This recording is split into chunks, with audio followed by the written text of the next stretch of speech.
তাদের স্টেটমেন্ট দিয়ে দিয়েছে, তারা এই খুনিকে আর ফেরত চায় না। বাংলাদেশে আমরা এই খুনিকে আর ফেরত চাই না।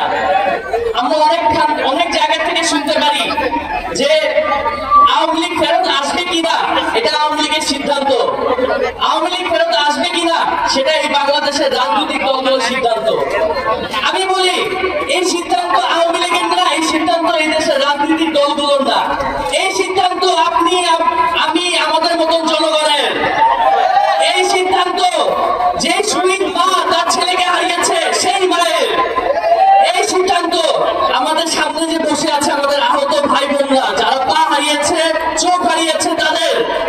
আপনারা কি আমার সাথে একমত? আপনারা কি আমার সাথে একমত? আমরা আওয়ামী লীগকে ফেরত চাই না।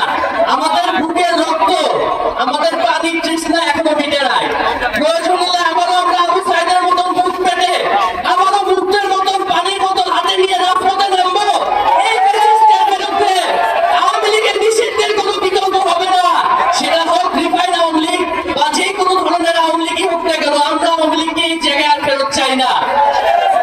আমি আমার কথা শেষ করতে চাই। শেষ করার আগে একটা কথাই বলতে চাই, মাতৃভূমি অথবা মৃত্যু। ধন্যবাদ।